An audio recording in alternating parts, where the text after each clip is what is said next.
I'd like to introduce Alysse Wurcel, who is with the Infectious Diseases Society of America. Alysse is going to talk about some of the important work that IDSA, along with the HIV Medicine Association, is doing to help us understand more about exactly what those infectious disease consequences are, as well as their recommendations for next steps on addressing those issues. Alysse, are you on the line? Yes. Can you hear me?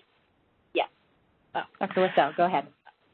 I'd like to thank the HHS for giving me the opportunity to speak on behalf of the Infectious Diseases Society of America and the HIV Medicine Association. As an infectious diseases clinician working in the community and the criminal justice system in the greater Boston area, I can attest that there have been dramatic increases from infections in people who use drugs. Can I have the next slide, please? Good. So there are a lot of different things that we see as clinicians, especially as infectious diseases physicians and practitioners. Skin and soft tissue infections can include cellulitis or abscesses and necrotizing fasciitis, and these can result from local trauma to the skin or introduction of bacteria when the needle enters the skin, or even injecting drugs that contain impurities. And untreated, these skin and soft tissues infections can go on to very severe infections, including infections of the heart valve called endocarditis, osteomyelitis of the bone, and also of the central nervous system and the brain. And we know that across the country there are increases in hospitalizations for people for these devastating downstream infections. The HIV and hepatitis C can be passed through sharing of needles, syringes, and other items in the preparation of injection of drugs. And we've actually also seen, at least locally, increases in syphilis, chlamydia, and gonorrhea. So we see a lot of the different infections related to use of drugs. Next slide, please. Intertwined with antibiotics and antiviral medication, management of underlying substance use disorder is key. One of the current options is medication-assisted treatment. There are several other options. And so we try, at least in my clinical experience, to engage people in buprenorphine or methadone. Another important part of treatment is management of underlying mental health issues common in people with substance use disorder. Next slide, please.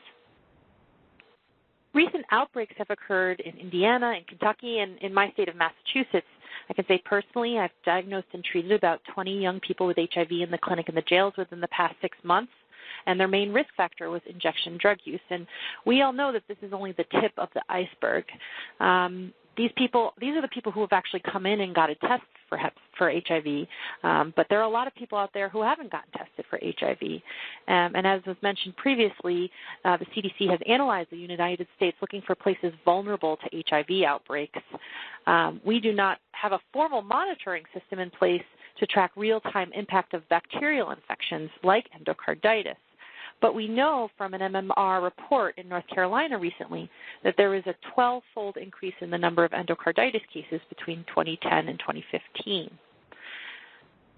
Next slide, please. So for public health interventions, we would like to encourage the CDC and public health partners to integrate interventions aimed at preventing, tracking, and treating infectious diseases with broader efforts to address the opioid crisis. We feel that there's a need for increased capacity to allow for state and local health departments to track infections. We need more syringe exchange programs, especially in rural areas. We know that we have increasing data to support safe injection sites as a harm reduction strategy. We need to encourage people to screen for HIV, Hep B, and Hep C, and additionally with increasing reports of hepatitis B and Hep A in marginalized populations.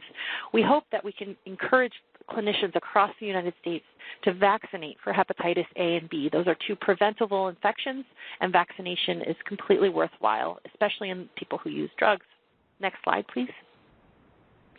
As far as surveillance, at the moment, the additional surveillance for state and county health departments is needed, especially in rural areas, as unfunded mandates, as the current money is actually not enough to surveil up to what needs to be done. We'd like to suggest potentially increasing surveillance for things like bacterial endocarditis so that we could track longitudinal data for mortality and morbidity from things like endocarditis. Next slide. Efforts really should be directed, we feel, towards addressing research gaps so that we can refine how we provide care, how we teach about harm reduction, and how we provide treatment interventions. Increased research is needed on the co-management of addiction and infectious diseases. So when someone gets a diagnosis of endocarditis, where do they get their treatment for the endocarditis? If they have Hep C, is it a different doctor? And is it a different doctor for their addictions team? Is there a way to co-localize those treatment resources to make it easier for the person who is battling with several different chronic diseases? We feel that there should be more funding of implementation research, trying to figure out certain things like pre-exposure prophylaxis, also known as PrEP, and how that can be used to prevent HIV. Next slide. Understanding the epidemiology is key, especially with criminal justice-involved populations. I can speak to that, especially as someone who's providing care in the jails.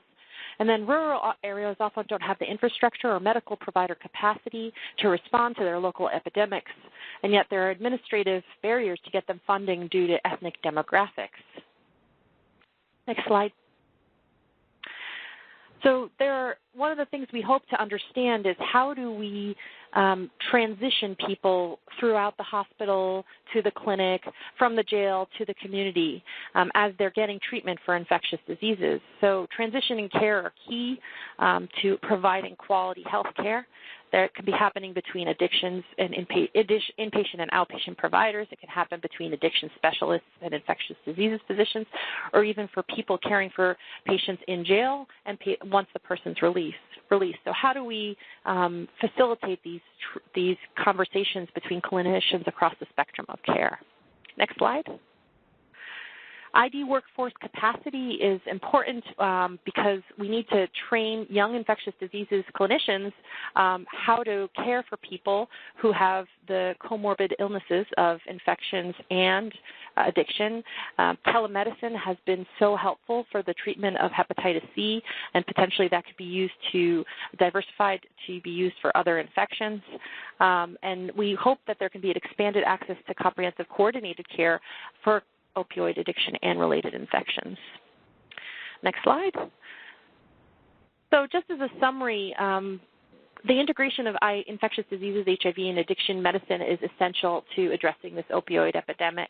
As a clinician, with people coming into the hospital for complications of injection drug use, that's my opportunity to engage them into addictions care. We hope that there can be an expanded funding for surveillance and public health interventions, incorporate injection drug use into federal opioid research priorities, increase with research with justice-involved populations and rural populations, and fund implementation research on evidence-based interventions. Thank you for your time. Thank you so much, Dr. Wurcel. Really appreciate the leadership of IDSA, of you and your colleagues, and look forward to continuing to learn more about the epidemiology, the specific infections that we should be looking out for, and how we can better coordinate efforts.